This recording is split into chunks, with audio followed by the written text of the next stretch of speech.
Hello, friends. Welcome to the University of Nicosia. Welcome to the Open Metaverse. I'm George Iaglis, and it's a real honor and a pleasure to welcome you all here today.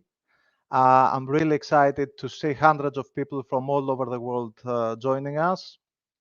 For this is a truly historic day as we all come together for the first live session of the world's first ever university level course that will take place entirely on chain and in the metaverse.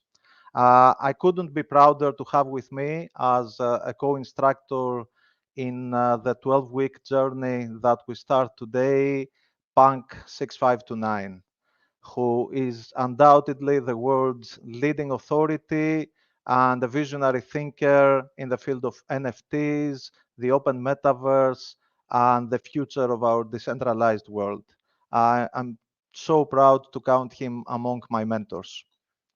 I would also like to take this opportunity to thank the more than 50 investors, artists, collectors, entrepreneurs, and thinkers that have kindly agreed to share their unique insights into NFTs and the metaverse with us over the next weeks. I cannot honestly think of any university course ever that has had such an impressive lineup of invited speakers, and I'm sure that I will be learning from them as much as everyone else here today. Special thanks also to my amazing team at UNIC, who are constantly breaking new ground and always give their very best to support our students and the educational experience that we'll be having over the coming weeks.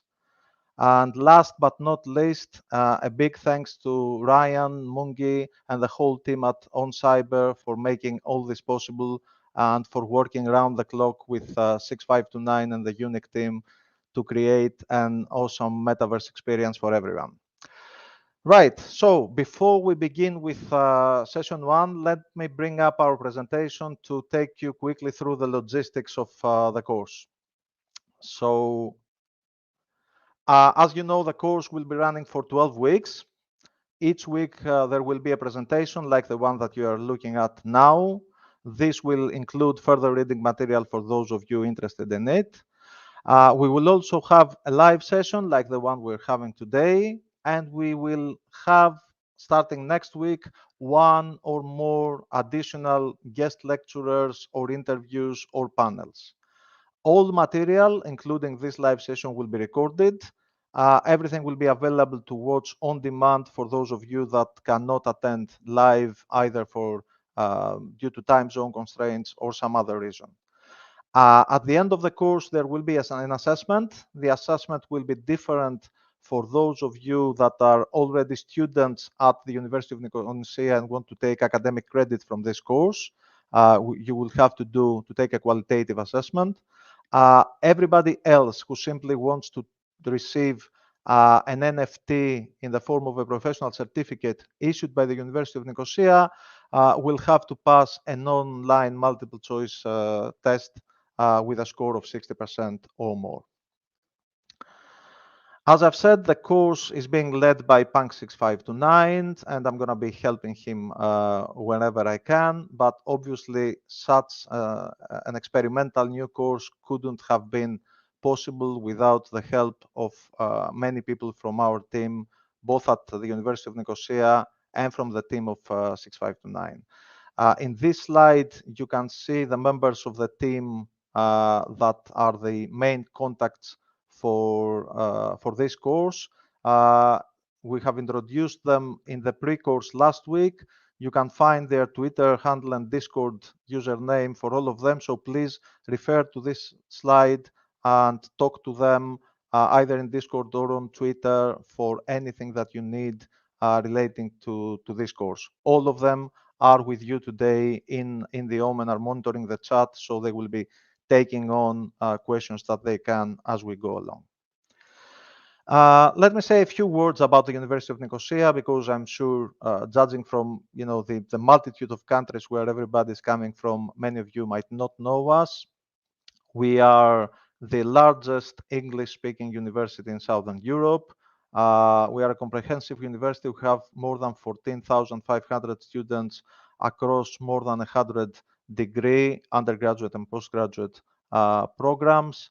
We are ranked top 3% globally and among the top 200, 250 universities in the European Union. We are one of only 50 universities in the world that have received 5 stars in the QS assessment about our online teaching. And our campus in Nicosia consists of more than 20 different buildings, among them probably the world's most beautiful and iconic student accommodations ever. But apart from the people that we have on site in the university, we are very active online, and we are particularly active in the field of crypto. We have always been a global pioneer in this space. We were the first university in the world to accept Bitcoin for tuition payment. We were the first to launch a course in crypto, our free MOOC, the Introduction to Digital Currencies, taught by Andreas Antonopoulos, Antonis Polemitis, and myself, has been continuously running since 2013. It was the first course ever in the world, and we are proud to have trained more than 80,000 students from more than 120 countries until today. We were the first to offer a full academic degree in this area. Our master's in blockchain and digital currency started in 2014 and is still the world's largest program in crypto. We were the first university ever to issue our certificates as blockchain verifiable credentials. We started in 2015 with our MOOC alumni. Then in 2017, we moved to issue all the degrees that are awarded by the University of Nicosia. They are now awarded issued on the blockchain. And last year, we started issuing certificates also in the form of NFTs on the Ethereum blockchain. We have the largest dedicated crypto team in academia globally in our Institute for the Future. We do basic and applied research, working with many crypto projects, as well as institutional partners like the European Commission or the European Central Bank. And we aspire to become the first university in the metaverse, having launched this course today in partnership with Punk 6529, and hopefully we will be aiming a new full academic degree in metaverse systems next year. Now, having said that, trying to be first at something is always a challenging endeavor. So this course and the whole learning experience is going to be is a big bet for us, and I think it's going to be a learning experience for everybody. We've frequently said that this is the first university course to be held on-chain and in the metaverse. Let me take a second to explain what we mean. By on-chain, we mean that our internal bet is to try to do as much as possible in this course without touching upon any centralized information system of the university. That's why we did not ask you to register in a web page and give us your full name and contact details and email or whatever. We asked you to mint an NFT on the Ethereum blockchain, and this NFT will become your ticket to access the class. We aim to have all material available in the form of NFTs. So everything will be airdropped to your wallets. So those of you that have minted the course access token, I would encourage you to transfer that token to a separate wallet that you control, because on that wallet will be airdropping a number of things, including this presentation, interviews, panels, discussions, everything that we're going to be doing in this course. So by the end of this course, you will have a full portfolio of material inside your Ethereum wallet. That's what on-chain means. And in the metaverse, obviously means that we're going to be using the OM to do that. Today, we are using the open space of OM. We are here in this beautiful park, but starting in the coming weeks, we will be gradually revealing parts of the meta campus that we are building in the OM. So we're going to be holding future activities in auditoriums, in special learning facilities. We're going to have exhibition rooms. We're going to experiment with many modalities within the metaverse. And we would like to have you with us in this journey. We expect to have some hiccups in the beginning of the course and probably even later as we're constantly breaking new ground. Please get back to us, tell us what you think, what works well for you, what doesn't work well for you. If you have any feedback or ideas, or you would like to help us in making this experience better for everyone, we are open to your suggestions on Discord, on Twitter, and in the chat here.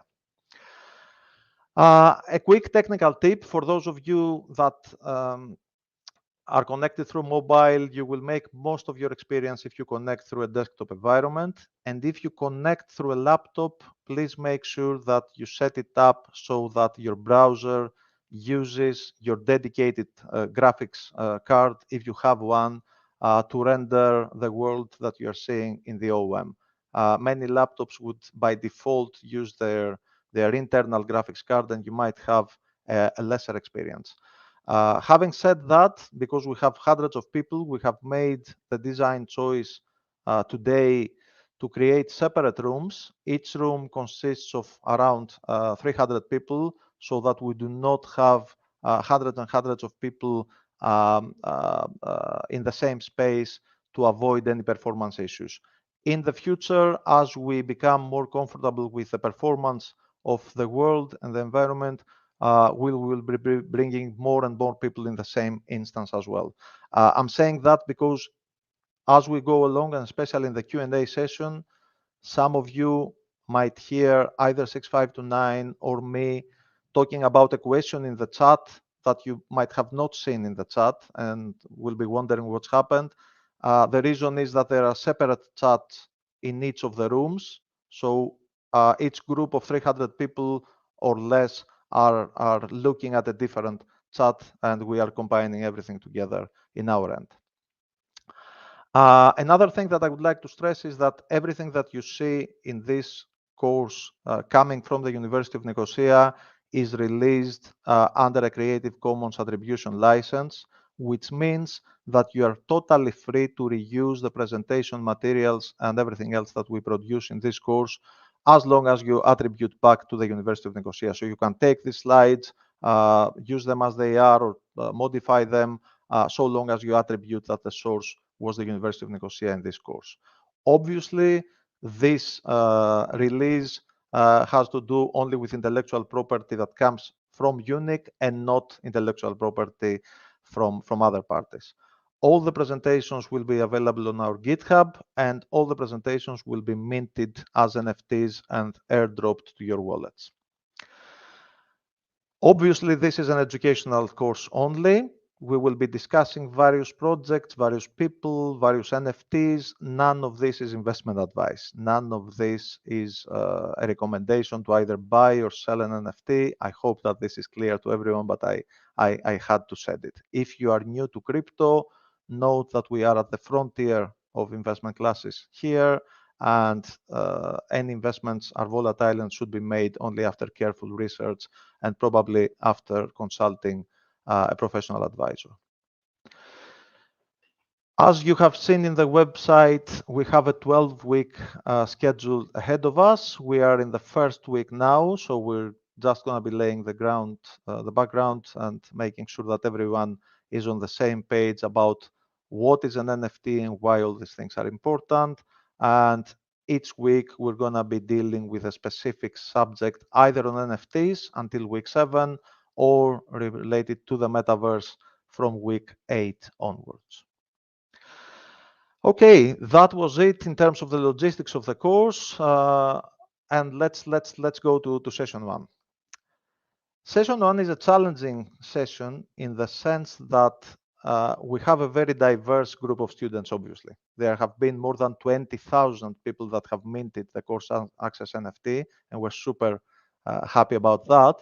But obviously, some of you are very new to this area, and some others are at the other end of the spectrum. You might already be developing or collecting NFTs, and hence you know much of the background information. So the goal for today is just to create a common language about NFTs with everyone, Some of you will find today's presentation very straightforward or even simplistic. Others might find it very difficult. The presentation will consist of two parts. I will start with a brief technical overview to define NFTs and discuss some of the standards for NFTs on the Ethereum blockchain. And then I'm going to hand over to 6529, who will take us through the different types of NFTs, their use cases, examples of interesting collections, and explore the market size and structure for NFTs. So let me start with a technical discussion. I'm going to try to keep it as simple as possible and not go through everything that you see in the slides. You can read them at your own time. First of all, I hope it's clear to everyone that NFTs exist on blockchains. If you are not familiar with the concept of a blockchain, a distributed network of computers processing transactions in a peer-to-peer manner, grouping them into blocks and appending them into a chain, then I would suggest that you follow our other MOOC, our Introduction to Digital Currencies MOOC, the link to which you can find at the bottom of this slide.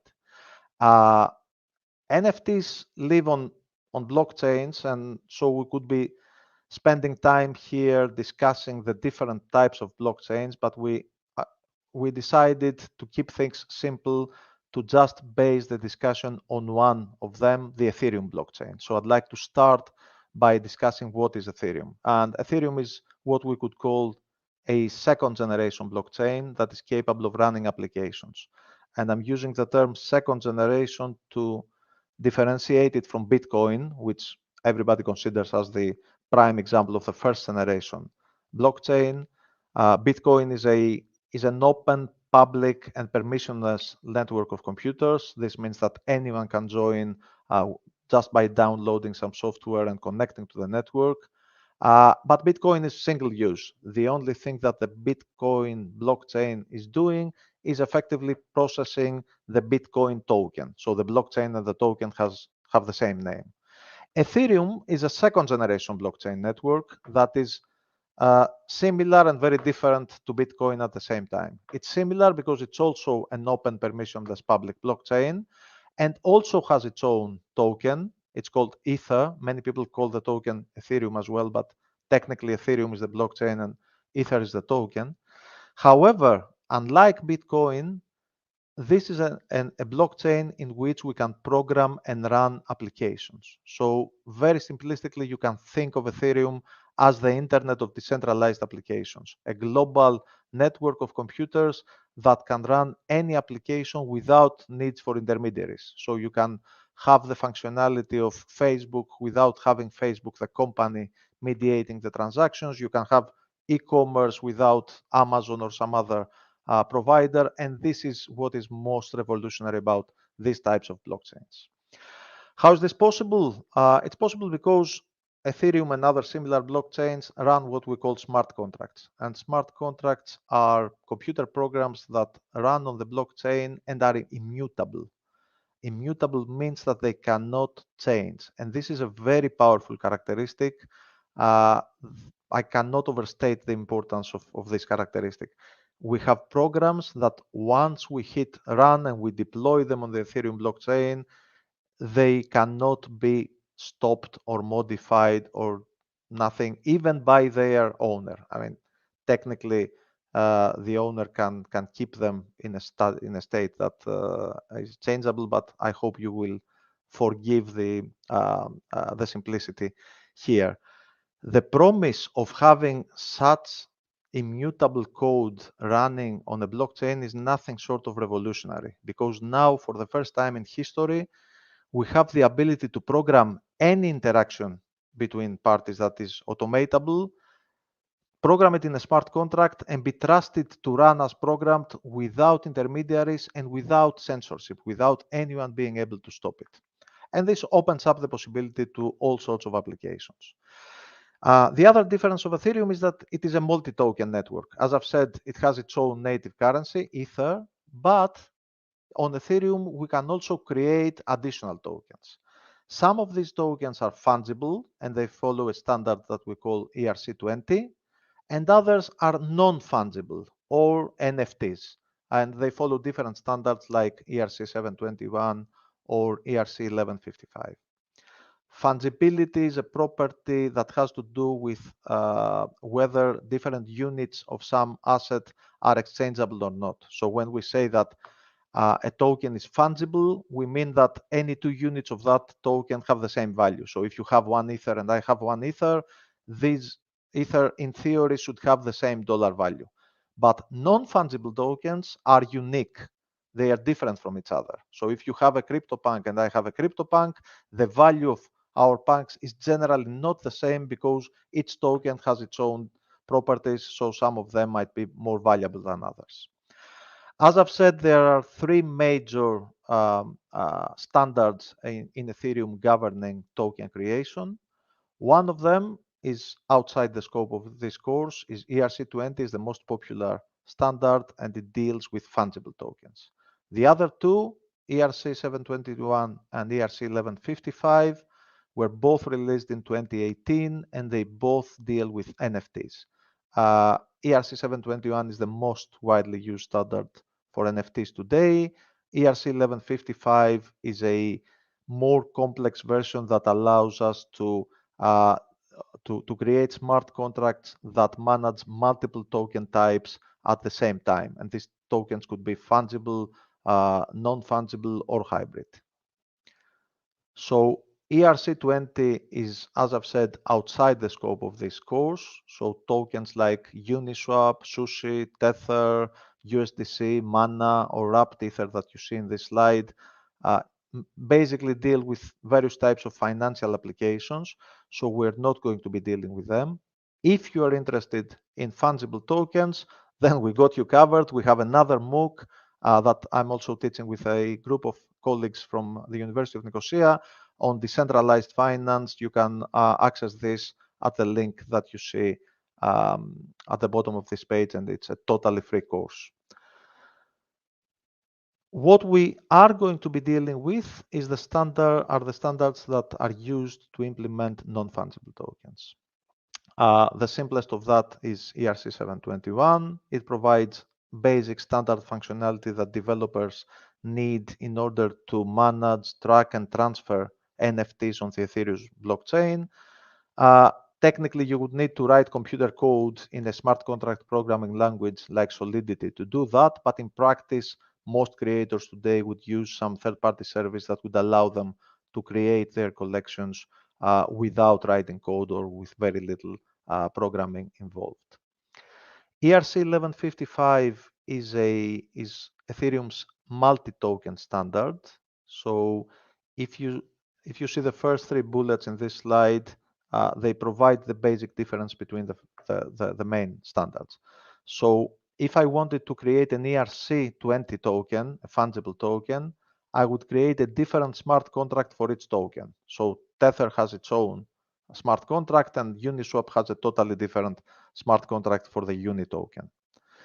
ERC721 allows me to have different tokens in a single contract. So I have Punk 6529 and Punk 6530, which are different tokens, but are managed within the same contract with different metadata, different attributes for each of the tokens, but all the attributes are defined at the smart contract level. So whether my CryptoPunk is male or female or alien or an ape is defined in an attribute in the smart contract. And ERC1155 takes this idea of being able to create metadata and attributes for your tokens, not at the collection level, but at the level of the individual token, at the token ID. And this is something that is very important when you want to create more complex applications, for example, in gaming. We'll discuss gaming later in this course, so I'm not going to go into details. This is a table that summarizes the differences between the two main standards for NFTs on Ethereum. Now, and I will finish with this, if I wanted to for you to take one thing away from today's lecture, the technical part of it at least, is this slide. Many people, even people that are quite knowledgeable in NFTs, have a very fuzzy idea or have never thought about where are their NFTs really stored. And what I would like to emphasize here is that in most cases, storing big data on the blockchain is very expensive. So if I created a collection of 10,000 images that each of them, is a few megabytes worth of information, it would be very, very expensive to store the images themselves and transact with the images on the blockchain. So instead, the token that you own, when you own an NFT token, like the core success token that you minted here, effectively you own a pointer to a URI, a uniform resource identifier, like a web page link that points to where the actual image or the actual content of the NFT, because it might not be an image, it might not be a video, it might be this live session, is actually stored. And when dealing with storage, we have two options. We can either store our NFTs in a centralized server, or we can store them in a decentralized way. And what usually happens is that in the NFT field, if we have to choose between centralized and decentralized types of storages, always decentralized is better. So two examples of different philosophies that do the same thing, distributed storage of NFTs, is IPFS and Arweave. Arweave is the standard that we are using in this course, but IPFS is equally good, and they both provide ways in which the actual image and its metadata for your NFTs are not stored in a single central location, but are shared by thousands of computers worldwide, so that you have additional security that nobody can mess with your NFT unless the whole network goes down. Now, in some rare cases, we might even see NFTs that are stored natively on chain. And this means that the actual image and its metadata are stored on the blockchain. This is obviously the best case scenario. It preserves all the first order features of the blockchain. So you have really immutable, decentralized NFTs with no single point of failure and all the other attributes that those of you familiar with blockchains will know about. But they tend to be very expensive, as I've said. So you would see them only when you can somehow compress the data. For example, in generative art, as we will be discussing in a couple of weeks from now, this is a decent choice to store your NFTs natively on chain. If you have one-of-one art or photography or videography or anything else that creates, large files, this is probably not feasible. So what I want you to remember again is that when you own an NFT, effectively you own a token that is a pointer to some location in which the actual file is saved, and whether this is on-chain, off-chain decentralized, or off-chain centralized matters a lot. This is going to be a big theme in this course. Okay, so this concludes the technical primer, and I'm going to be handing over to the man that you've been waiting for. Punk 6529 is with us, and I'm going to give the floor to him to discuss what are NFTs. So 6529, if you can hear us.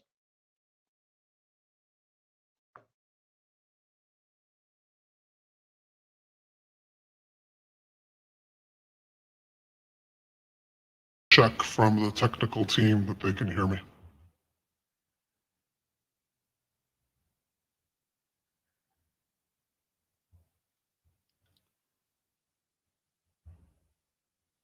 Okay, fantastic. Well, first of all, I want to do my own round of thank yous to everyone who has brought us to this point.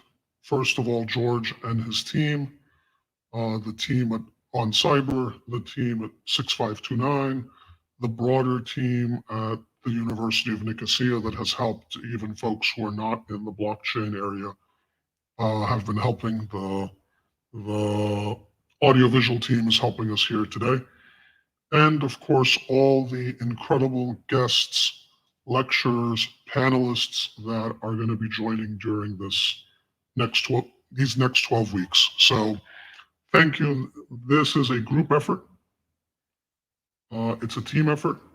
And the overall experience is going to be not just a group and team effort among the people who are working on this course, but also with the students.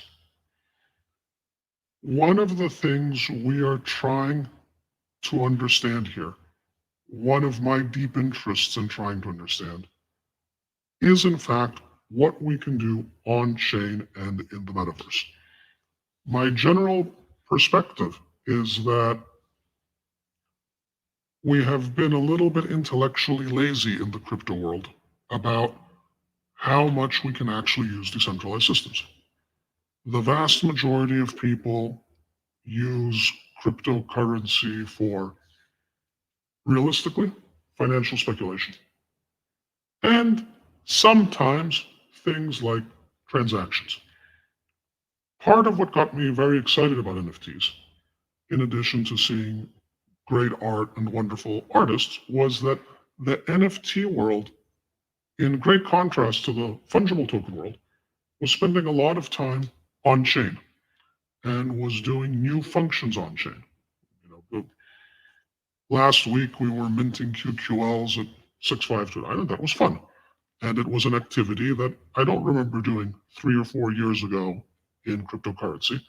And I believe for cryptocurrency to make it, for decentralized blockchains to make it, we have to have real life usage cases that are something more than we're going to hold on to these tokens and the number's going to go up.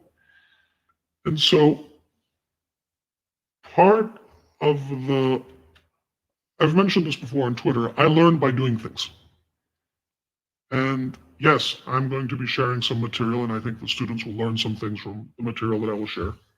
But I also hope to learn from this course, and specifically what I want to learn is what does it mean to have a large group of people engage in, broadly a course and do it without using a centralized database.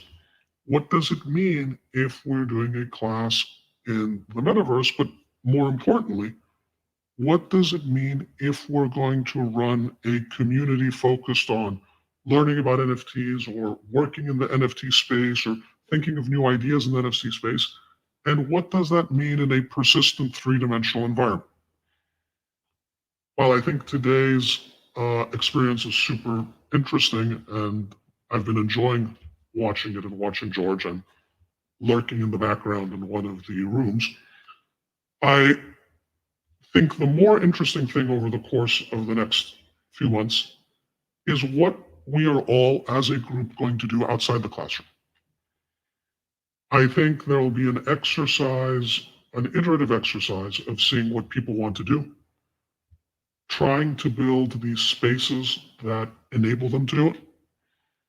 George mentioned the campus is being built and the OM team's doing a lot of support there.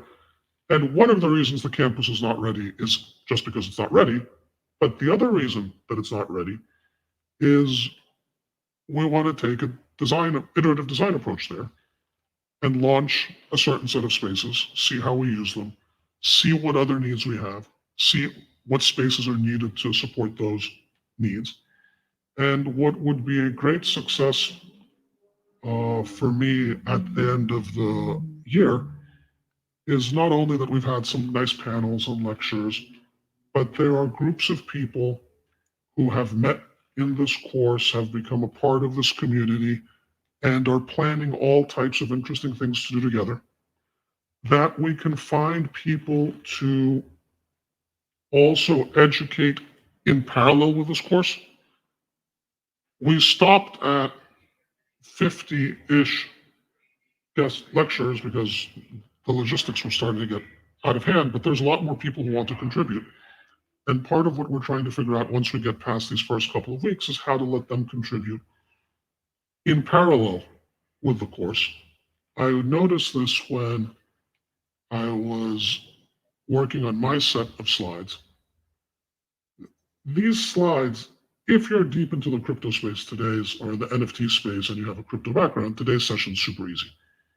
But I was trying to think, if we're trying to onboard someone new here, someone who is excited about the NFT world or the metaverse world, but does not have a deep understanding of crypto, well, we are trying to cover everything from Bitcoin to Ethereum to smart contracts to where do you store an NFT to what is the market cap of the space, what are the subsectors of space in a few slides. It's not possible. And so what I'd like to get to is parallel tracks, people doing, not every single person has to come to every session, but that over the next few weeks, we have a campus and educational area where people are learning all the time. There's no bigger barrier to our development than education. There's never a limit on how much we can learn. I've been in the space for a very long time, and I learn new things literally every day. And there's people at different levels of development, and they're going to learn things every day as well. And so we're trying to enable something like a university of old, right, where you went there and you're learning, you're living there, and you are aiming to learn from your colleagues and the students and the faculty and the visitors, but with the great benefit that we can do it globally for the whole world at the same time. And so this is the spirit of this course, and this means that we're going to need your feedback for sure, your help for sure, and your initiatives for sure to figure out how to do all these things and figure out what are the things you want to do. And so where, reach out on Twitter, on Discord, feel free to organize things. I think in 2 to 3 weeks, once we have the basics working, we're going to be very open to people coming and saying, hey, I want to do a special lecture specifically on the details of how IPFS works. And we will say yes. The answer is going to be yes. The answer is let's do more. Let's find a way for everyone to be able to share the knowledge that they have and for people to learn that knowledge. So this is my view of, let's say, the course philosophy. Now, in the time that I have today, I'd like to do 1.5 things. What I really want to focus on is my big picture conceptual idea of what NFTs are conceptually. The rest of my slides are things like, well, what are the sectors of the NFT space, PFPs or generative art, one-of-ones. We're going to fly through those today because for each of those areas, we have a session later in the course. So I'm not going to spend almost any time on PFPs today because we have a whole session in 2 weeks on PFPs, and we'll dig into the micro details there. So I'm going to focus on the first set of my slides and see if we can get some big picture ideas communicated. With that, that's a great lead into this slide. In a way, the way I see NFTs, it is the most absurdly, trivially simple idea. Literally, the only thing an NFT actually is a token with a number. They are enumerated tokens. They are tokens where you can identify one token and it is different than another token.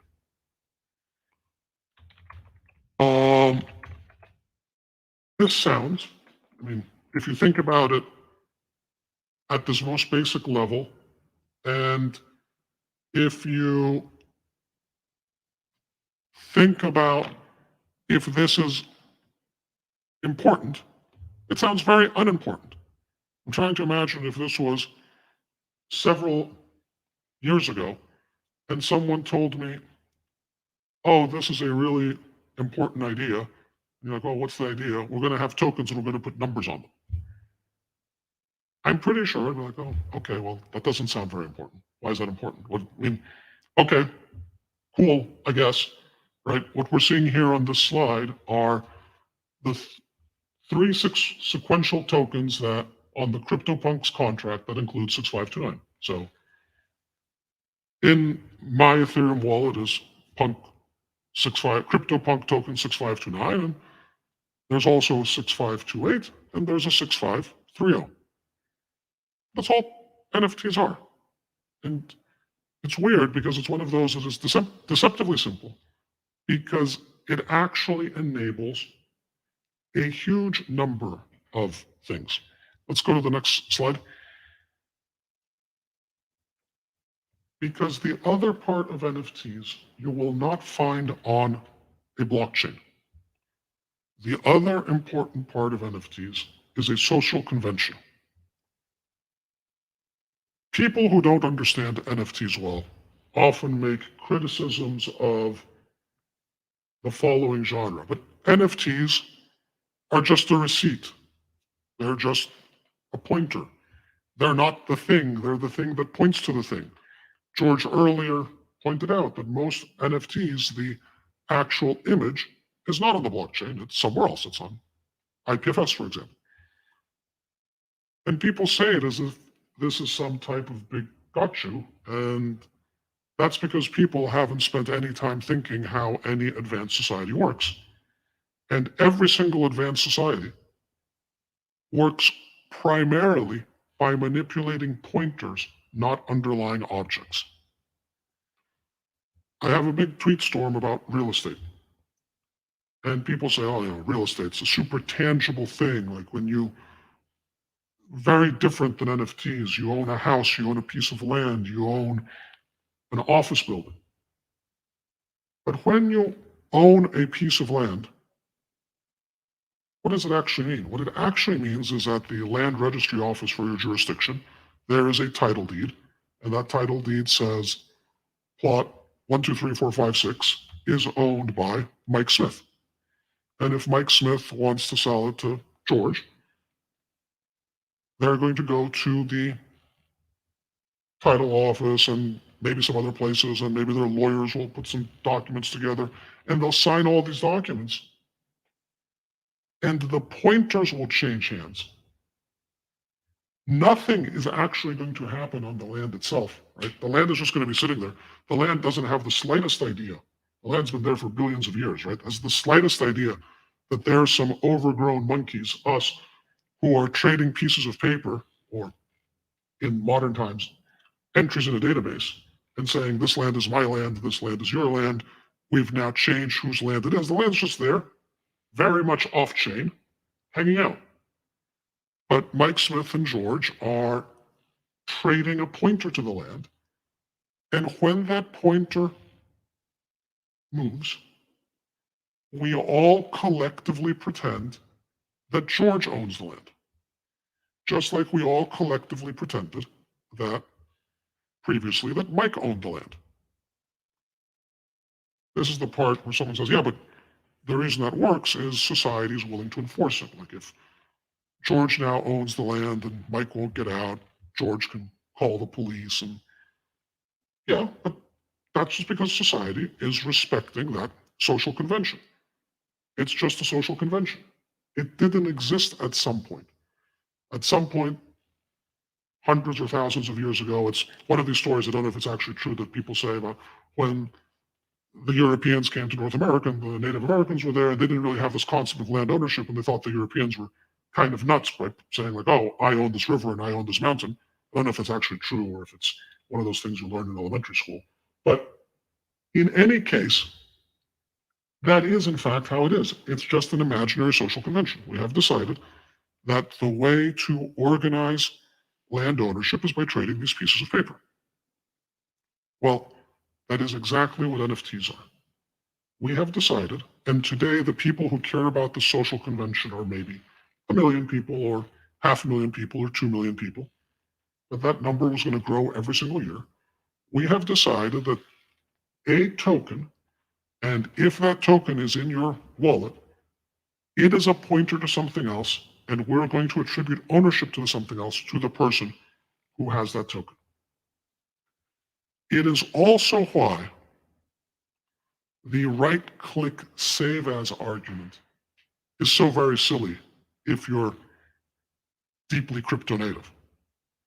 Someone, of course, can go right-click save Pug6529 right now. In fact, when I first started tweeting a lot, people would do it to me all the time. They'd come and say, oh, ha ha ha, I've right-click saved your punk, and now I'm going to use it. Okay, have fun. I mean, you can use it.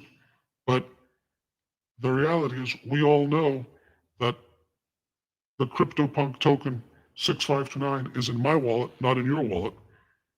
And if you want a market assessment of how strong the social convention is, the market assessment will pay exactly $0 for your downloaded JPEG, but would pay hundreds of thousands of dollars for the token.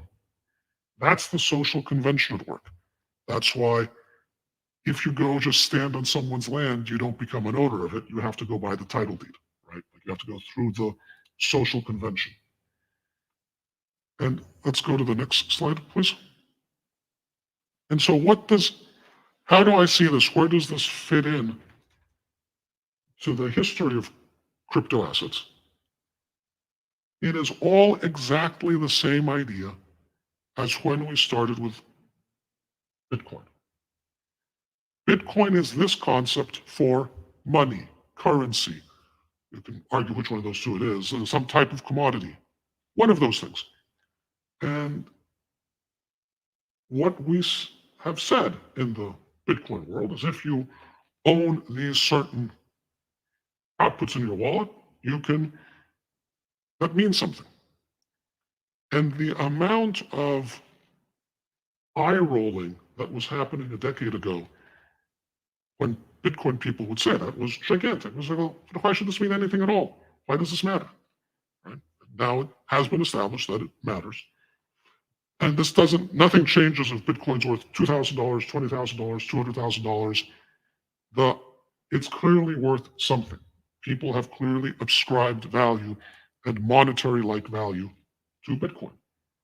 Then the ERC20 tokens that George mentioned earlier are more or less the same point, but for financial instruments.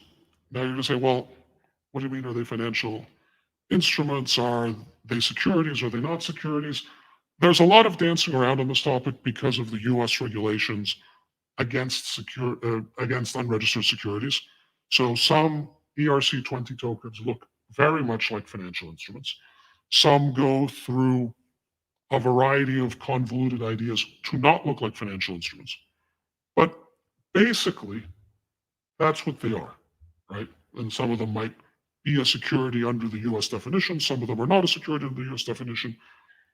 But what they are aiming to replicate is arbitrary financial instruments. So if Bitcoin, or maybe Ether, but in the popular perception, Bitcoin is the underlying currency, while an ERC20 token is something like a stock, a bond, a derivative, some weird new financial instruments that don't have great analogs in the fiat world, but things whose nature is primarily financial and they are fungible. And that's how financial instruments work, right? That's how financial instruments work in the real world. They are all fungible and they're traded around primarily for financial reasons. And if you see how ERC20 tokens work, that's the context of their environment. With this in mind, we go to ERC 721s, or 1155s, in any case, the NFT protocols. This is the same concept for quite literally, in my view, everything else in the world. And it's interesting because everything else in the world is actually a lot of things in a very big number. Most things in the world are non-fungible. there's a huge amount of value embedded in fungible instruments in the world. A huge, and possibly, well, no, certainly hundreds of trillions of dollars. But there are even more hundreds of trillions of dollars embedded in non-fungible objects. And with that, let's go to the next slide.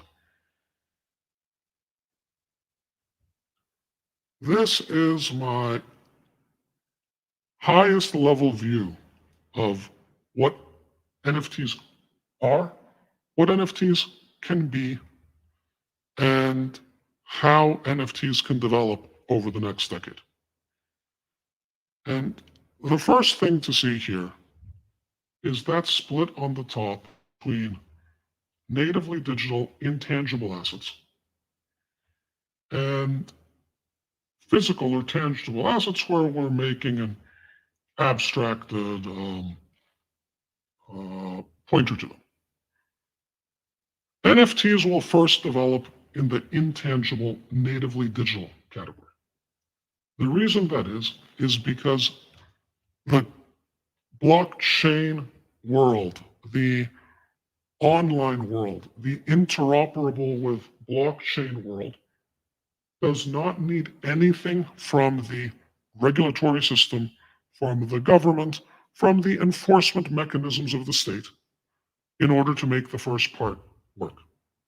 So if, like I do on occasion, we mint a meme card and there's, I don't know, 420 tokens.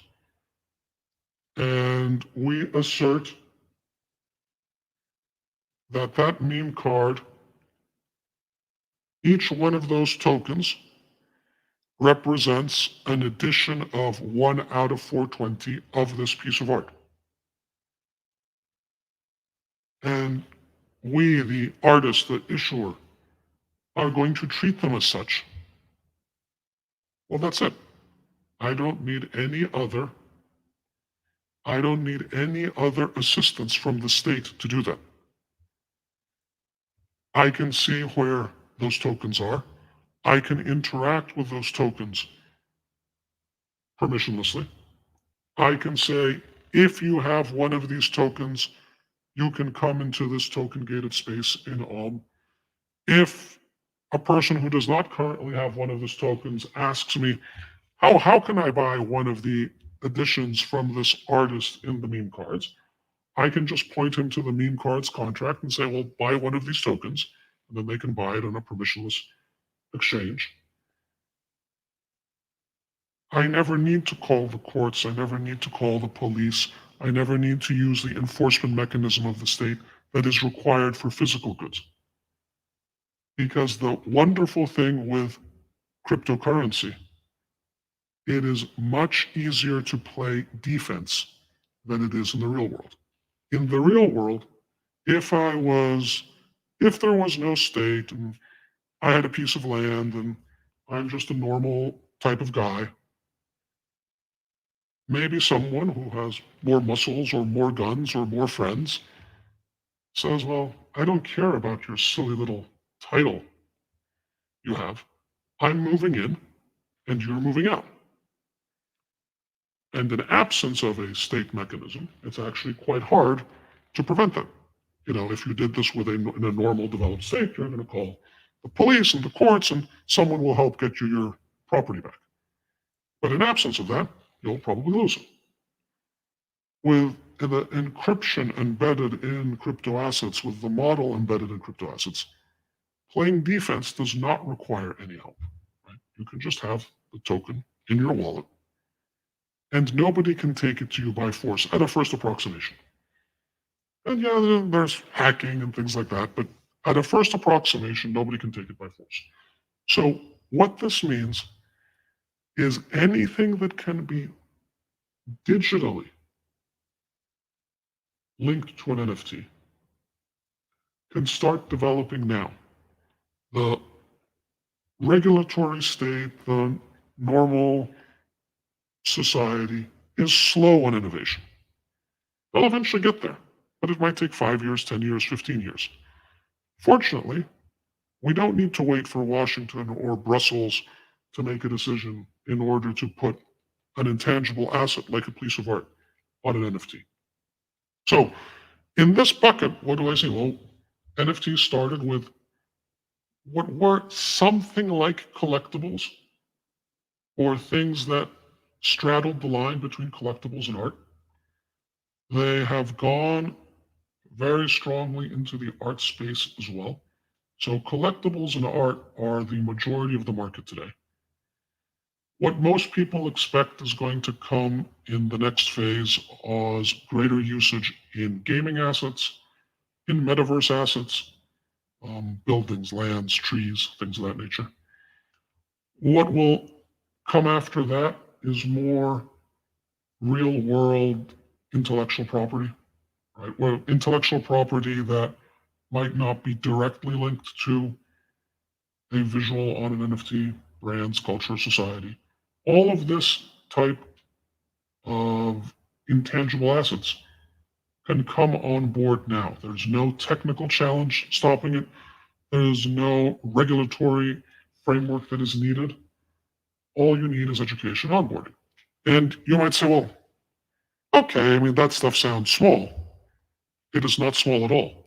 Intangible assets, there is a very large report, and in fact, George, we should add it to the reading and maybe next week, that every year counts the amount of intangible assets on corporate balance sheets. And it's over $75 trillion.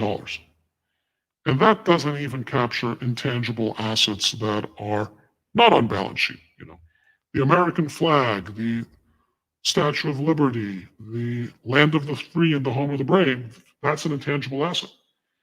But you're not going to find it written down on a financial statement somewhere, but it certainly makes the United States more valuable than if it didn't have this type of branding. So we are looking already at a existing stock of intangibles that's larger than the money supply. And there's no obvious barrier to me for some of that migrating on chain. This is kind of bucket one. Bucket two, which is my mission for being, it's 6529's mission for being. We'll cover this in later sessions in more detail. I believe NFTs can be the underlying database for an open metaverse, but I don't want to get into that today. That's a longer story. We'll pick that up towards the end of the course. Then, at some point, we will start migrating non-fungible physical world assets and services to NFTs. And these are all the examples that people talk about now, but nobody does because it's going to take time. Oh, I can buy a house by buying an NFT. I can rent a holiday villa by buying an NFT for these certain dates. I can rent a digital billboard in Times Square for these hours by buying an NFT. And what it means, once this happens, you can move all of these interactions out of a bunch of fragmented proprietary databases, which is where they are now. If you want to book a night at the Midtown Hilton on 6th Avenue, you have to call Hilton, which nights are available are in the Hilton database, and these things are going to end up a decade from now in the open sea of then, which might be OpenSea or might be someone else, because, oh, I want to go to the Hilton. Let me see what the floor is for Hilton upper room prices on these days on 6th Avenue. For these things to happen, you'll need some more, let's call it enforcement, counterparty, regulatory certainty.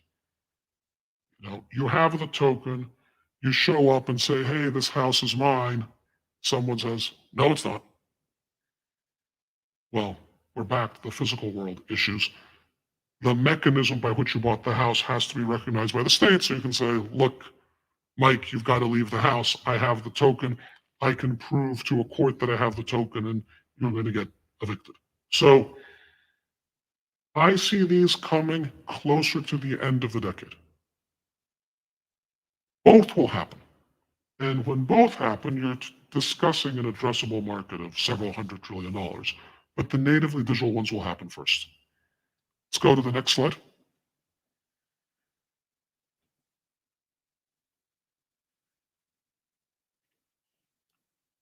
I think this one's straightforward. I put it here in case anyone, if it was helpful after the prior slides. But this is, in fact, the kind of 2x2 matrix that fits here. There are things that are tangible and intangible, right? So commodities, oil, wheat, etc., is tangible and fungible. A bushel of wheat is a bushel of wheat at a first approximation. There are things that are tangible and non-fungible. My house is different than your house. My painting on my wall is different than your painting on your wall. There might be things that are semi-fungible, right? My Nike sneakers are different than a lot of Nike sneakers, but similar to some Nike sneakers. And well, I mean, it's a joke, but it's not a joke. I mean, us, right? All of us are tangible, non-fungible objects. George is different than me, and we're very much tangible.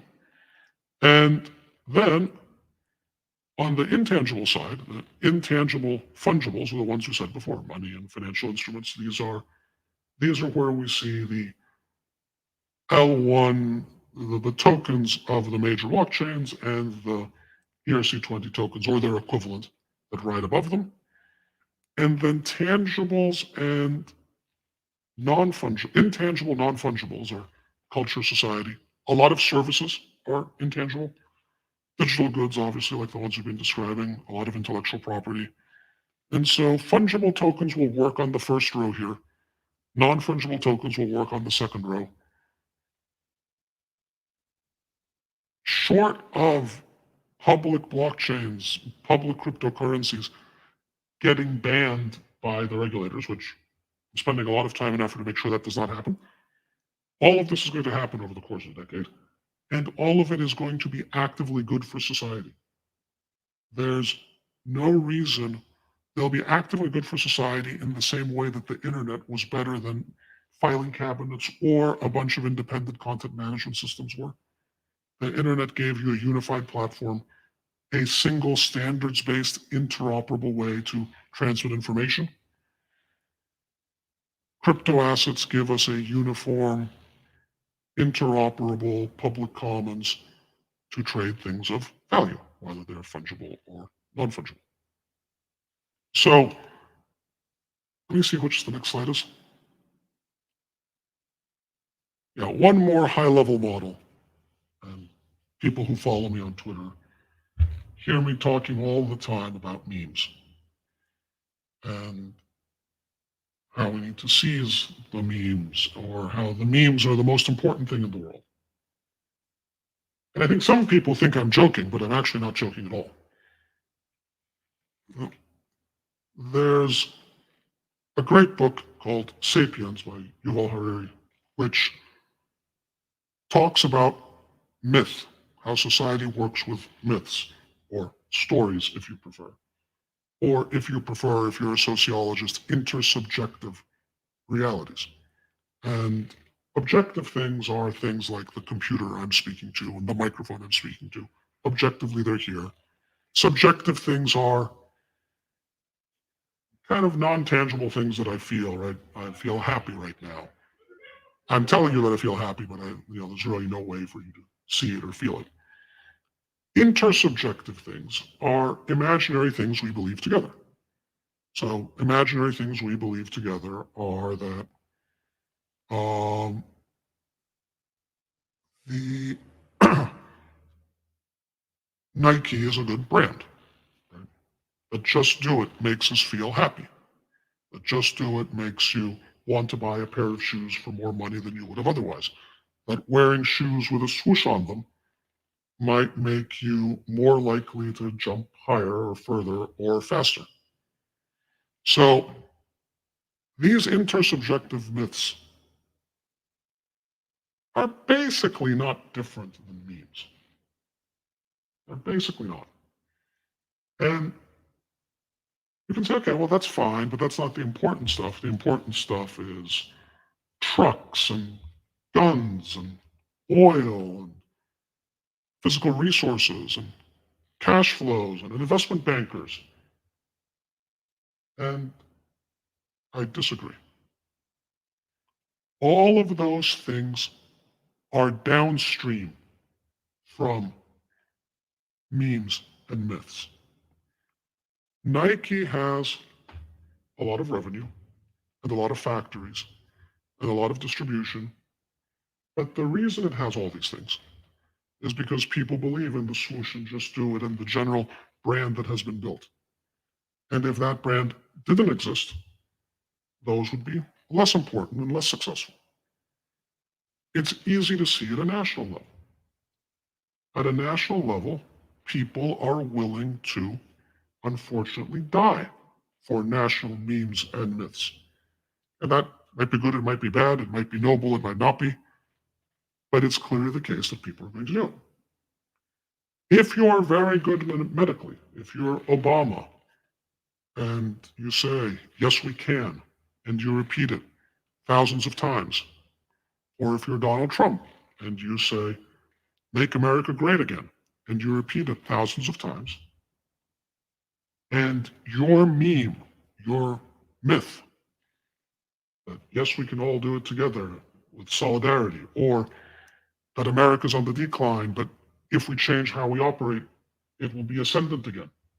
These are intersubjective myths, they're memes, right? That red hat, make America great, that's a meme. If you're very good at memes, the population of the United States will reward you by making you the most powerful person in the world, who can direct trillions of dollars of economic resources and give you the power to end human life on Earth. And yes, armies are an important, tangible thing. They're not a meme. But who gives instructions to the army is the person who's good at memes. That's how you get elected. And I think in the last 16 years of US politics, if anyone previously had delusions that the reason you get elected is because you write very good policy papers, that should be over now, right? The way you get elected is by getting people to feel a certain way, to organize a certain way, to believe in a common reality, a common intersubjective reality, a myth, a meme, and then human behavior organizes downstream from that. Long-winded way of saying NFTs can be very important socially as well, because they give us direct access to the underlying meme. I don't think this has even played out 1%, what I'm about to say. Like, if you are Nike, and you are now the holder of a powerful myth, you have to go through an extremely complicated set of activities.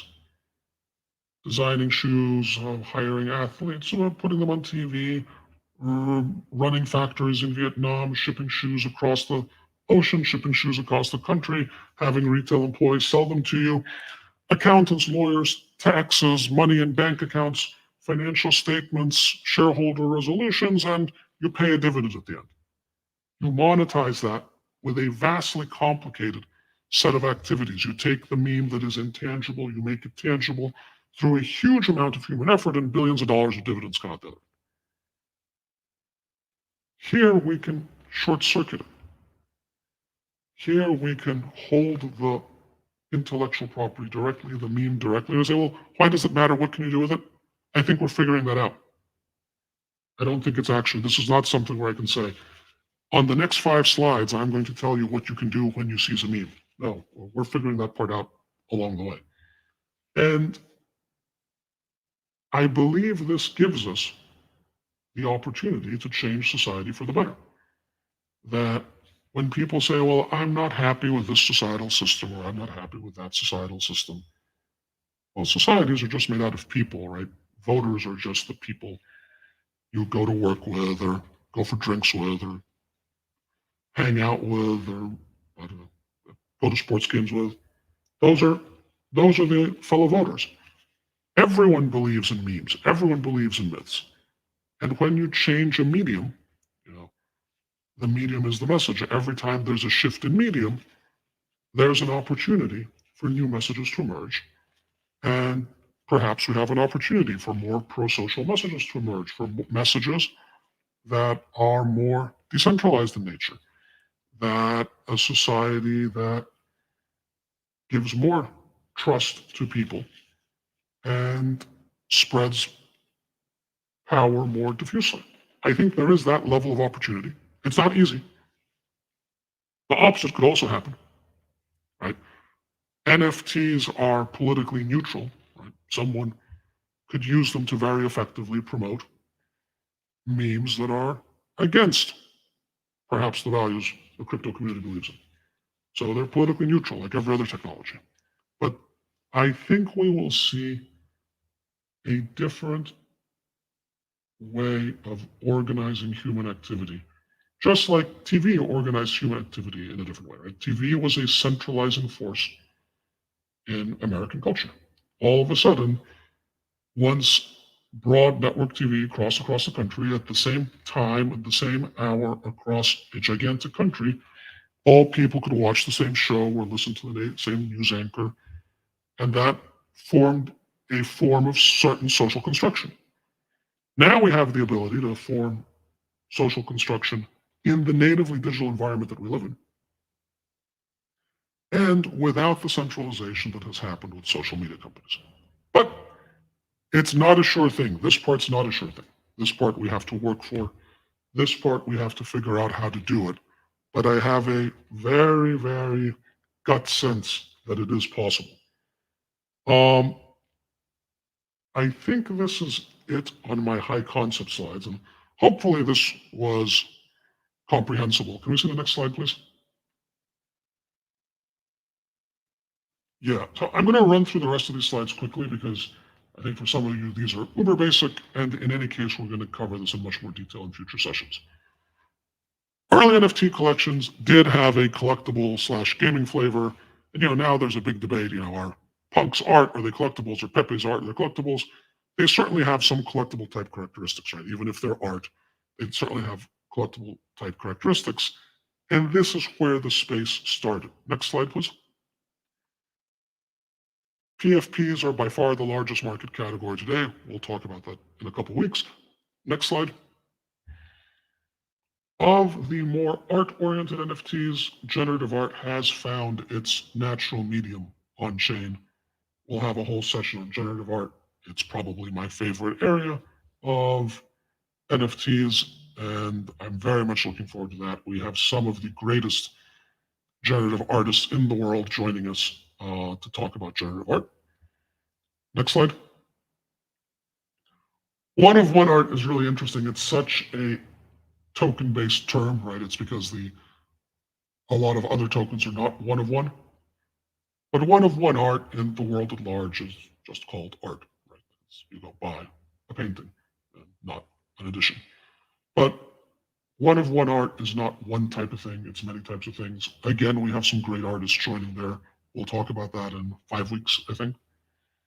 Next slide. Gaming, NFTs, metaverse-oriented NFTs. This is not to say that we don't have these now, we do. But these are areas where people believe that there's going to be tremendous growth, and there's going to be tremendous growth in the coming years. If you notice, venture capital firms like Andreessen Horowitz are funding endless number of gaming studios to build blockchain-centric gaming companies. So I suspect we'll see a lot of development over the next few years here and learn a lot more than we know today. Next slide. Utility-based NFTs are also an area that has not just a ton of potential, but almost completely unexplored. The most famous one is ENS, the Ethereum name service, where it is, in some ways, one of the most successful NFTs collections. The domains are NFTs. And it is a blockchain-based domain service where the domain itself is an NFT. It's fabulously smart. It's super successful. But, the Mint Pass that you will use to attend this course, it's also utility-based NFT. There's a nice piece of art associated with it, but the primary use of it is to be able to enter the course spaces to be able to mint your certificate at the end. There's a lot of potential utility-based NFTs that we mostly have not yet fully explored. Next.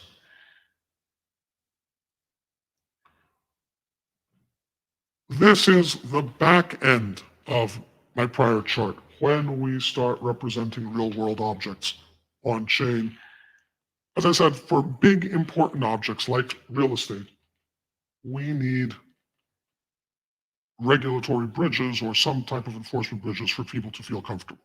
What you're seeing now is super interesting experimentation. This is a project by G Money where you mint an NFT. That NFT represents apparently an extremely fancy t-shirt. I understand you can actually take possession of your t-shirt or they can store it for you. I haven't dug into it in detail, but we're at the beginning of representation of physical objects as NFTs, and it's logically going to start with less expensive items. Like $300 t-shirts are expensive t-shirts, but they are not actually highly expensive items. They're not a house. And as we learn more, we'll move up the value chain into more and more expensive objects. But this area is truly almost completely unexplored. It's going to be very interesting to see how this plays out. Next slides.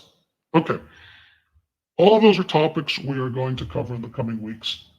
I want to talk just for a couple of minutes on market structure to give a sense of where we are in overall size, area of development, what have you. The point that this is in no way a comprehensive list of exchanges.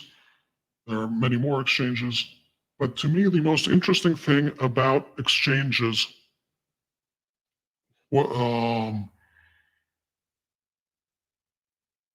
the NFT space is that almost all of them operate on chain, which means you have data that you just didn't have with traditional centralized exchanges. Those traditional centralized exchanges report some data. They might have an API. They might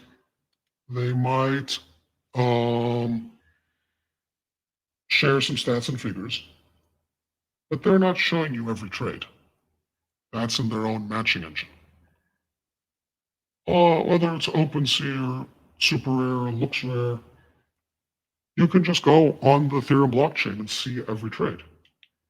It's a level of transparency that I don't think we've ever seen in markets. And so this allows for a lot of data collection at a minimum, but it also allows, I think, for a more interesting and competitive environment.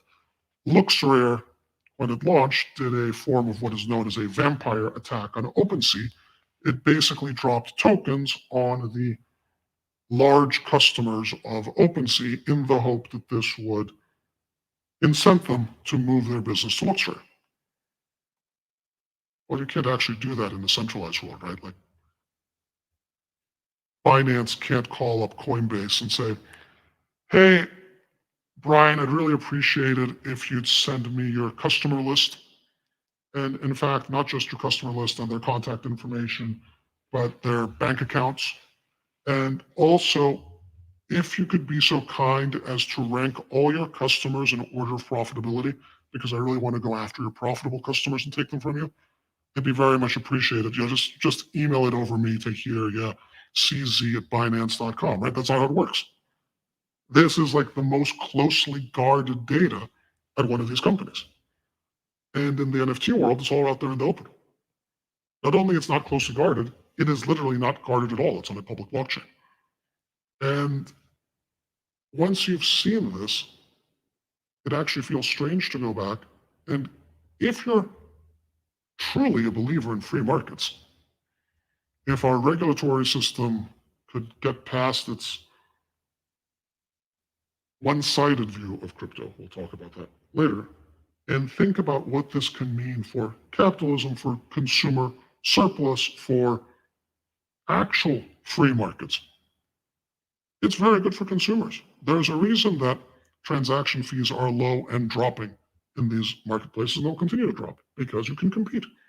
and you can compete in a way that, nobody can compete with the Apple App Store for Apple devices. So I think it's interesting that we'll have a pretty open and transparent view of the trading in this space. Let's go to the next chart. So this is a chart that comes from a team at the University of Nicosia called NFTvaluations.com. I'm an advisor to the team. A bunch of the other 6529 people advise the team. They're trying to build up market caps of various collections, token by token. And the market cap in a fungible collection is easy, right? You just take the number of Bitcoins, you take the last trades, you multiply those two together, as you know that the market cap of Bitcoin is $385 billion or whatever it is. The market cap of the CryptoPunks is hard because sometimes some are aliens, some are zombies, some are humans, some have hoodies, some have mohawks, some have the dreaded spotty face. I mean, what you need to do is calculate the value of each one and then add it up. And it's hard, and on any given token, you might be wrong. But I've seen the data that underlies this. It's certainly more than good enough for the purposes of this chart, right? Any particular token might be wrong, but in aggregate, I think the mistakes cancel out. And what it says that for PFPs and generative art, and this data does not include one-of-one art yet. It does not include metaverse land, except I think the other side land is in there. It does not include utility-based, which mostly don't exist except for ENS. And it does not include gaming. But it does have most of the major PFP and generative art collections. The overall market cap is around $10 billion today. At peak happiness in the crypto markets, it was around $30 billion. This matches my sense. And so it's 10 billion, maybe with the other sectors in, it's 15 billion, something like that. What is my takeaway from this? The space is still absolutely tiny, tiny. Fungible tokens were flirting with $1 trillion recently. In the peak, they went almost to 3 trillion. I say this all the time to everyone I can find. The only thing I'm 100% sure of is the current ratio of fungible token market cap and non-fungible token market cap, which is today about 100 to 1. That ratio is wrong. I think that ratio is going to get closer every year. I think one year, eventually they're going to be more or less the same. That might take a decade, but they're going to be more or less the same. And they're probably going to be more or less the same at a higher number than we are today. Now, I got pretty active in the Bitcoin world in summer 2013. And in those days, the market cap of Bitcoin would, go to $5 billion, and maybe all of the other altcoins, maybe you'd get to 10 billion. I don't remember the details, but it's in that range. And this is what it actually feels to me. This is what the maturity of the space feels to me like. It feels like 2013 era Bitcoin. It's about that size. It's still a fairly closed community. I tell people sometimes, enjoy. This is the time where if you're really active in the space, you can sort of kind of feel like you know everyone. I mean, you might not know them individually, but you know of them. That's going to change. It's going to change fairly soon. And it's going to change because the space is going to get bigger, and it's a good thing. The space will get bigger. It's a healthy thing. But fairly soon, there'll be hundreds of things going on all over the world in all types of sectors and subsectors of NFTs. And you'll have no idea about them because you'll be focused on, generative art in South America or something. But so I think the important takeaway, it's still very early. It means the space is also going to be hugely volatile. All crypto assets are volatile. Bitcoin's the least volatile. Ethereum's a little bit more volatile. The altcoins are more volatile than Ethereum. NFTs are more volatile than all of them. And that has to do with their level of maturity, which is not very mature. And by the way, I just want to be clear, and I reiterate George's not financial advice from the beginning. Just because the NFT space today is $10 billion, and I think one day it's going to be 100 billion or a trillion, it does not mean your NFTs are going to go up 10x or 100x. Your specific NFT might go to zero, and that market cap could be in a new NFT collection. NFTs do not have the same network effects that Bitcoin did, right? With Bitcoin, most of the value of the money, currency, commodity, store, value, usage case coalesced in one token. That's definitely not going to happen in the NFT space. NFTs represent a wide range of things as we've been discussing. So there's going to be a broad set of NFT tokens and collections that are carrying this market cap. The vast majority of them not yet invented. So certain, of course, NFTs will do well over time. But my perspective is not that the average NFT will do well over time economically. In fact, my perspective is actually closer to the opposite. The average NFT will not do well over time economically. Some of them will, but most of them won't.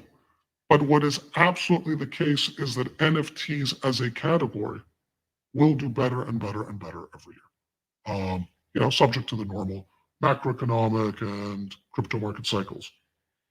Let's go to the next page.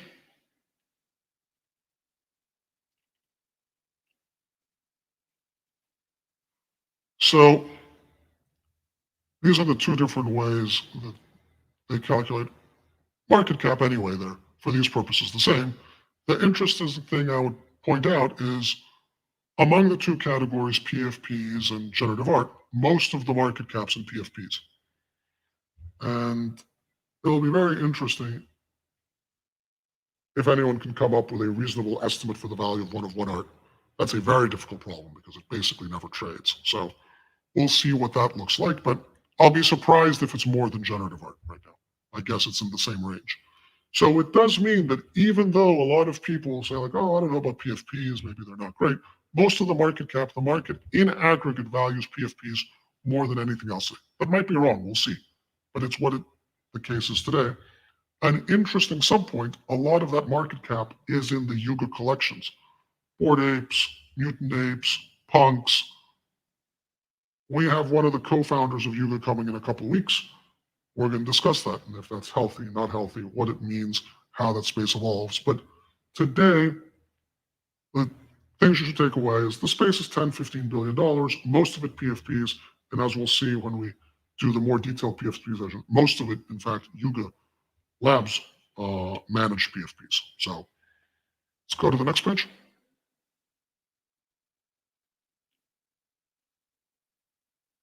Let's go to conclusions. Okay, very, very high level summary, and I think we covered this in more detail, but NFTs are unique enumerated contracts that can live on smart contract blockchains.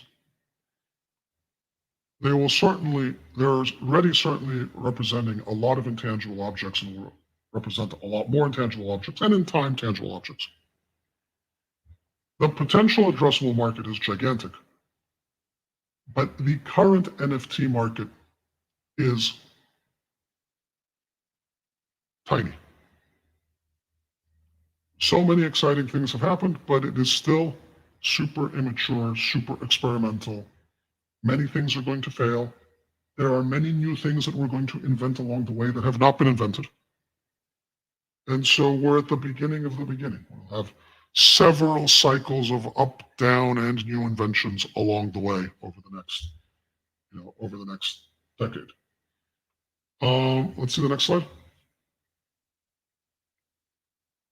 We have put a little bit of extra reading for those a little bit more technical, or you can go see some of these standards of how an NFT token is designed, what are the design standards. If you're not technical, I think you're going to find the first 4 links borderline incomprehensible, and I wouldn't worry about it. if you're more technical and you want to see the protocols, it could be interesting. A lot of these big picture ideas, I tweet a lot in TweetStorms. And that's the link to all the TweetStorms, but we're working on trying to get them in a format that people can read easier. So at some point during the course, we'll have that and I'll share it. And some of these topics, real estate and memes and what have you, are covered well in the TweetStorms, and so we'll make that available. And then the data we just saw on market cap came out of a report that the NFT valuations team does every quarter. It's online. There's a link there. They have not learned to make it an NFT yet. We should harass them to make it an NFT. But right now, it looks like it's just a PDF on their server. But there's some interesting facts and figures there to look at. Okay, I think these are our official slides. I think, and correct me if I'm wrong, George is going to come back here. And what we're going to do is answer some questions, and hopefully because hopefully the team has been pulling together questions while we chat. And maybe we can spend, George, 15, 20 minutes answering questions, something like that. I think, first of all, thank you very much for this. This was, as always, hugely enlightening. We are at the beginning of the beginning. This is what I've kept, and I think we're gonna be coming back to this theme later on. So, first of all, the team has been active in the chat, and they have been responding to people's questions and covered many of them. There are a couple of questions. I could relay them to you. One is, what are your thoughts about Manifold launching a gallery-themed marketplace yesterday? Well, first of all, I would say I think Manifold is great. I think they have done the best work of anyone in terms of helping the community realize it is doable, manageable, and with the help of their tools, easy enough to get to launch on your own contract. I've used Manifold contracts for several things. I've found their tools helpful. So I think Manifold's great. I saw their announcement that they're going to make a marketplace. I think it's a logical move for them. I think it is also always a challenging business model. Marketplaces are very successful when they're successful and tough to break into when you're new, right? So right now,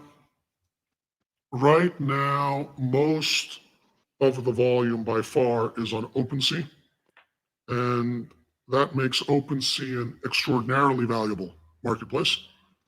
And there are endless teams coming from different angles to try and take some of that market share. And some of them have taken some market share. But the competitive dynamics of who gets to win which part of the marketplace market share is probably the single most competitive thing in NFTs, right? Because it's the single most valuable prize if you can win it. So I understand why they're doing it, and I wish them luck because I think they're very good operators in the space. They're promoting the right values, but it's also not a sure thing because breaking the liquidity of another marketplace is hard. Okay, thank you. There's another question that I think I can take. It's technical about the course. When will the airdrop occur? I guess the question is about the airdrop of the material for week 1. The answer is that we have already started airdropping course material. The first 400 of you have already gotten the material, this presentation, in their wallets. The reason for the delay has been that we basically broke the limit. Anything about the 19,000 airdrops needed a special handling from us, so we're doing it in batches. So those of you that have minted the course NFT, you should expect this presentation dropping to your wallet in the next couple of hours. And then we're going to be having multiple airdrops for the videos and everything else in the course. Please monitor our Discord and Twitter. You see both in the slide here, because we're going to be announcing every time we're doing an airdrop. Next question is actually very interesting. Is there a POAP, proof of attendance protocol? I have to admit, yeah, thoughts It's a on good that? idea. I mean, I think the answer is no right now, right? But it's Yeah, also correct. But it's a that's very not good a hard idea. question, but it's a good idea. It's a very good idea. And so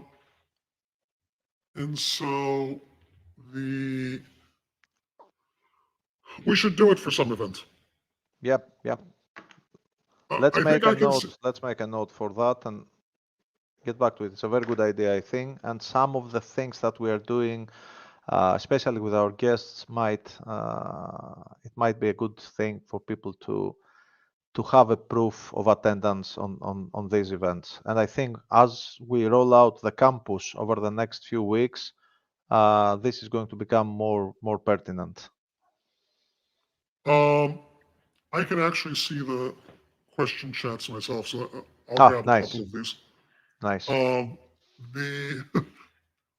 Are Amazon Web Services responsible for storing all of our NFTs? Well, I don't know who our NFTs are, but certainly not the ones for this course. Right? The ones for this course are on Arweave, I believe. Right? Correct. So no, we're all about decentralization and setting best practices. So we will not be putting your NFTs on Amazon Web Services. Another similar technical question, people ask, why did we make the mint passes ERC 721s, not 1155s? And the answer is so we can track individuals, right? Like, so people can say, this is the one that I got here and I did this over time, when an 1155 is fungible within the context of a specific token, right? So if we want to say student 1, 2, 3, 4 did these 18 things over the course of the semester, we need a 721 to do that. George, is that correct, fair, accurate? Yes, I think it's an accurate description. There's a similar question that says, if I transfer my course NFT to another wallet, will the airdrops come to the new wallet?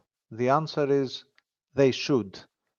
As I've said in the beginning, we're experimenting there. We've done our tests at limited scale.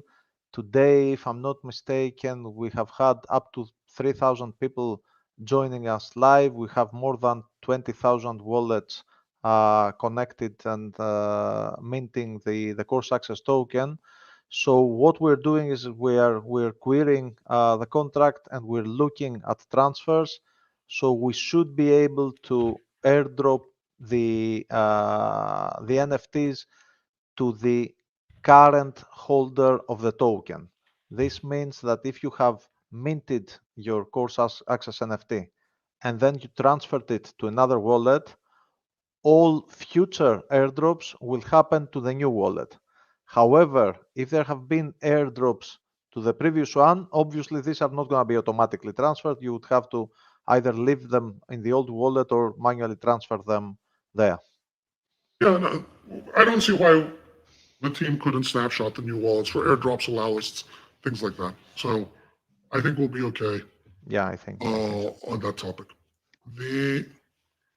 I lost the chat. Let me find it again. What else did we have there? Oh, here's a very good question. Are you going to issue soul-bound NFTs for students who have completed the course? Very good. This is a very good question. We have our initial view, but we're going to think about it over the course of the semester and give a final answer at the end of the semester. But my general view is no, we will not make them soul-bound. Because my general view is, let's say you want to hold this certificate for the next 40 years of your life. There's zero chance you will not change wallets during that period. In fact, you will probably change wallets many, many, many times during that period. And if you want, so either that means you're going to be stuck maintaining an old wallet for the rest of your life just to hold the course NFT, or the University of Nicosia is going to have to provide customer support for the rest of your life, where they'll have to verify that you are now that new person in another wallet to transfer, which seems quite difficult. So we think they will not be soulbound, but probably once we get to the last few weeks of the course, we'll come out with our logic on that and how specifically we think about doing them. Is that fair, George? Yeah, I think it's fair. As you said, I too haven't made up my mind 100% about the applicability of soul-bound tokens for university degrees and certificates, but given that long term, there's, as you said, zero chance that people will not be migrating to new wallets and so on and so forth, I think the default option should be that these things should be transferable. Now we need to figure out how we can make them transferable but not sellable, because obviously we don't want people to go in the marketplace and sell their degree to others. That's totally an open question. We have some thoughts on that too, but I think we should start with a non-soul-bound token and you know, be convinced otherwise. Next question. Are you scared of big brand style of centralization, or should we embrace because there's truly room for both? So the answer to that question is yes and yes. I had many arguments, discussions, healthy debate, vigorous debate on Twitter about this topic when big brands issued NFTs. Right? And a lot of people said, well, we don't like it that Adidas did an NFT drop. We want to be here for the independent artists, right? And I'll answer the second question first. First of all, it's a permissionless network. Anyone, just like an independent artist can issue an NFT, Adidas can issue an NFT and they don't have to ask our permission to do so, right? And if a lot of people went and spent a lot of money on the Adidas NFT, then it suggests that people want the Adidas NFT, right? If everyone really didn't want the Adidas NFT, it wouldn't have minted out, right? It can't be like it's very, very bad. A lot of people bought it. Right? If a lot of people bought it, a lot of people want it. But to me, and my things that I care about, which is ensuring that our digital world in the future, the metaverse, is decentralized. Well, if Adidas doesn't issue an NFT, it's not like the alternative is Adidas will not participate in the digital economy. Adidas will participate in the digital economy anyway, and they will issue some type of digital collectible on Facebook. And the same people who like Adidas and buy Adidas shoes will buy the digital collectible on Facebook. And Adidas will earn the same amount of money from doing this and promote centralization. Whereas if Adidas issues on an NFT instead, Adidas and its market power is promoting decentralization. So between the two, there's no actual option to say Adidas should stop earning revenue and people should stop spending money on Adidas, right? This is going to happen. And so if that's the case, do we want them on our decentralized quote unquote rails, or do we want them on someone else's centralized rails? I prefer that they come with us. Now, does this create a risk that people might, or big brands might successfully centralize the space? Yes, for sure. The big brands are excellent meme makers. They're excellent myth makers. They have millions of customers. They have years of marketing. People like them. And so there is a window now where new crypto native communities, brands, ideas can emerge, but that window won't be open forever. Right? Eventually the big brands are going to come and they are going to be successful.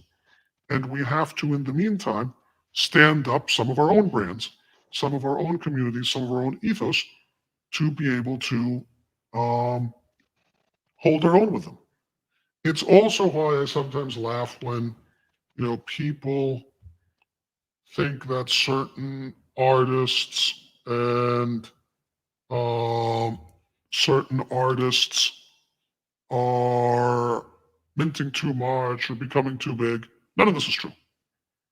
Everything in the NFT space altogether is still a rounding error versus the big brands, big society, centralized society, and so forth.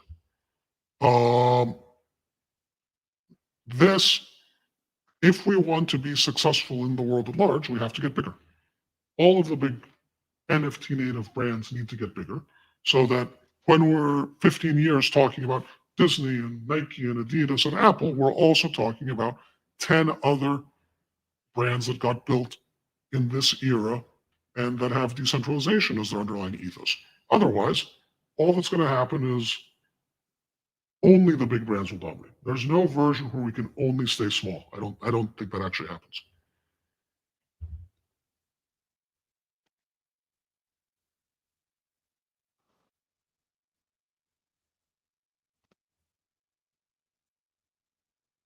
Okay, I think there's a related question regarding big brands, whether they will be in the path of decentralization in the future. So, for example, if you see Facebook or Twitter become decentralized in a few years from now, what are your thoughts on this? Well, is that the question about tech companies being decentralized, or is it about brands being decentralized? So I think they're different. Well, the first part of the question is about brands, and then the example that the student offers is about Facebook and Twitter. But I think we can take both. Okay, 1 second, and I'll.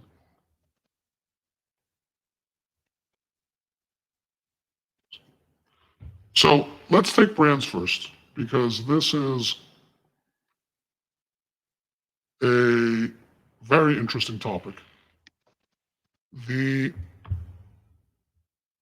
I think of something like Nouns, right? Nouns is trying to build a very decentralized brand, right? They have their Nouns glasses, and they're, of course, token based.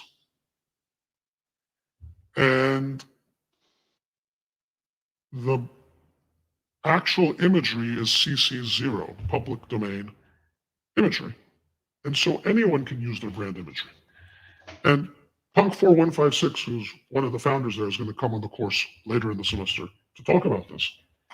And I think his view is that network brands that take advantage of tokens and social media and public domain IP will actually emerge and be able to compete with big brands because they'll use the power of networks. It's a very interesting question. It's a very interesting experiment. Nobody knows how it's going to play out, but I very much look forward to seeing it. Now, to another question, will we have decentralized social media in effect? I think the answer is yes. I've also thought that for many years. And I think it's less likely that it's because Twitter will become decentralized and on the blockchain or what have you. In fact, Elon Musk yesterday said specifically that he does not want to do that. He does not think the scalability is there to run a Twitter-like service on blockchain. Whether he's right or wrong, that's what he believes. Sounds to me that Elon wants to build the Western WeChat.